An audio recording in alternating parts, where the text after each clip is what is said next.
Meu nome é Nerissa Farré e eu vou falar um pouco sobre a questão do refúgio.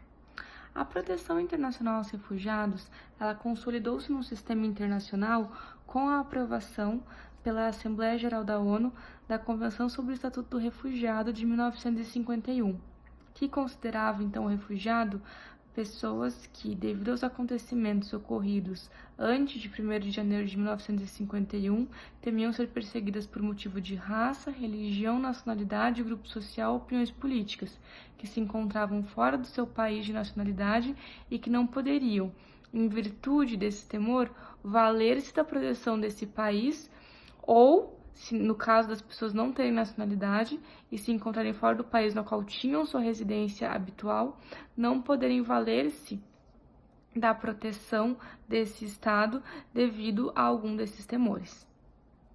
Entretanto, a Convenção, ela limitava a proteção às pessoas que tinham esse temor em decorrência dos acontecimentos diante de 1º de janeiro de 1951.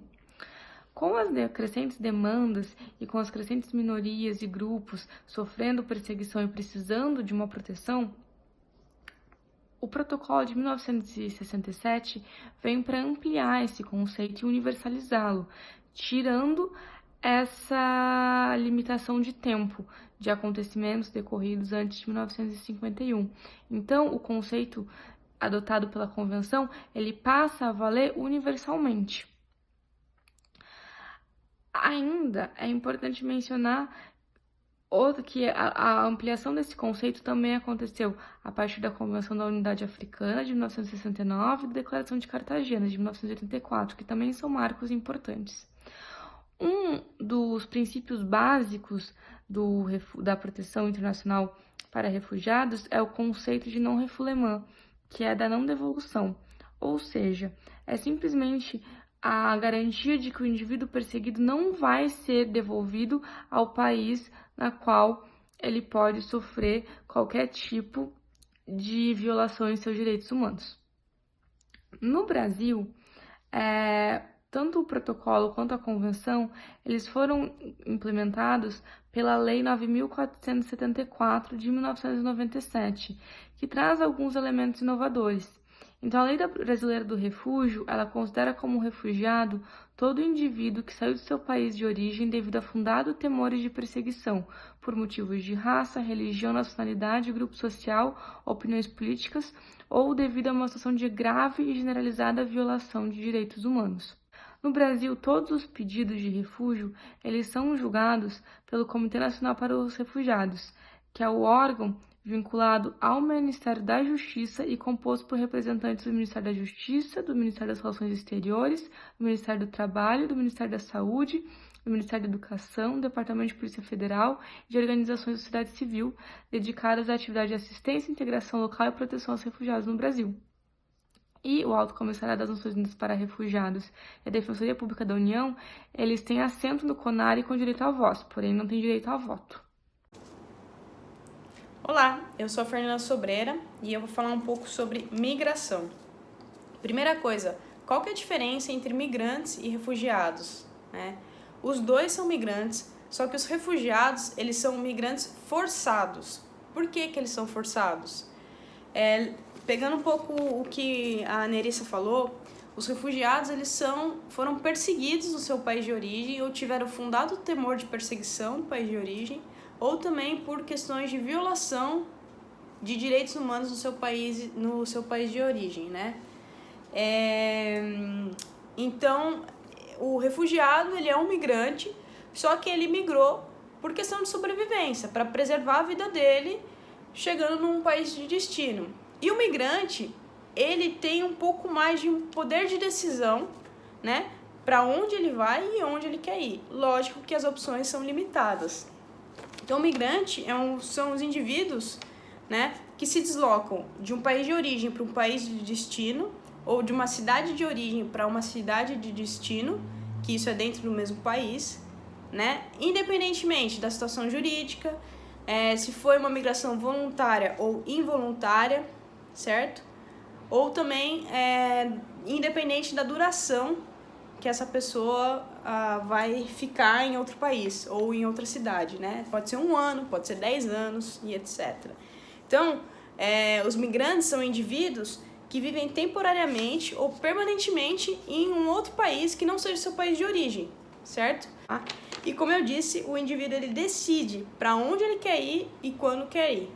O indivíduo que eu digo é o migrante, tá? Lógico, com opções limitadas. Nesse processo de migração de um país de origem para um país de destino, a pessoa ela precisa de documentos. Pode ser que ela chegue no país, não tenha nenhum documento, mas com o tempo ela tem que fazer a sua regularização migratória. Para quê? Para que seus direitos sejam garantidos. Porque, por exemplo, aqui no Brasil tem 2 tipos básicos assim para a pessoa ter sua documentação como um migrante ou um refugiado. A residência temporária, né, que é válida de 2 em 2 anos, ou o refúgio, que também é uma proteção internacional, que é válida de 1 em 1 ano, a solicitação de refúgio. Na teoria, todo mundo deveria ter o direito de ser atendido em escolas, hospitais, independentemente de documentação. Mas isso na prática não acontece, né?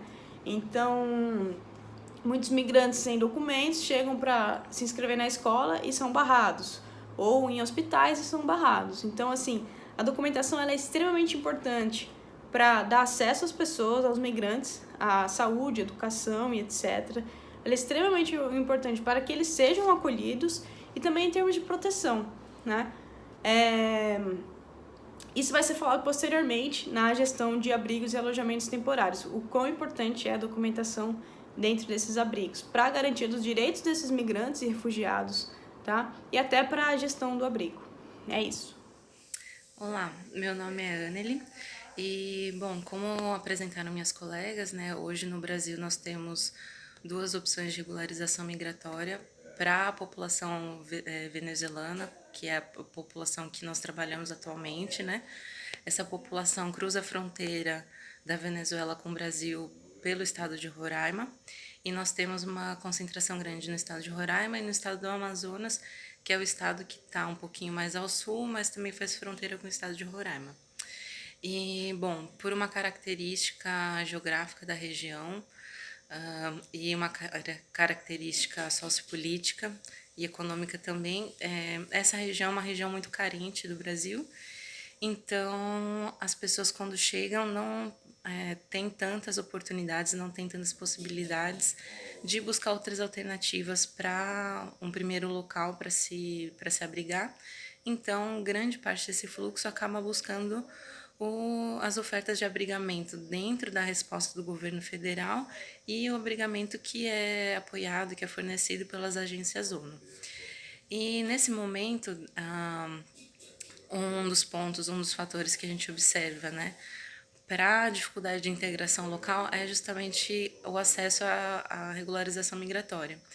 Porque, como explicou a Fernanda, né, ter os seus documentos, ou solicitação de refúgio, solicitação de residência, ou a aprovação da residência, né, são os documentos básicos para o acesso aos serviços da rede pública local. Então, acesso aos serviços de saúde, de assistência social e também à rede escolar. E por não apresentarem esse tipo de documentação, muitas pessoas não acessam esses serviços, também por outras questões estruturais do serviço não atender também de forma digna a população brasileira, né? Essas pessoas, esses migrantes e solicitantes de refúgio acabam dependendo muito dos serviços que são oferecidos dentro do próprio abrigo. Então, isso inclui assistência provida por organizações da sociedade civil, das próprias agências da ONU e o governo brasileiro, né? E qual que é o resultado disso? A falta de acesso à documentação, regularização migratória gera uma baixa taxa de acesso aos serviços públicos, integração local e, consequentemente, aumenta o nível de dependência dos serviços que são prestados dentro dos abrigos. Então, um cenário que a gente observa hoje é uma grande parte da população que já está nos abrigos há muito tempo. Então, o nosso desafio agora seria como promover e fomentar a participação comunitária para reduzir o ciclo de dependência. Então, muitas organizações têm trabalhado agora com projetos de plano de vida, algumas opções também para empreendedorismo, financiamento de alguns projetos, mas esse é o grande desafio na resposta ao fluxo migratório venezuelano aqui no Brasil atualmente. E o primeiro passo, como meus colegas explicaram, é garantir que essas pessoas tenham acesso aos seus documentos e consigam migrar de uma forma ordenada e segura.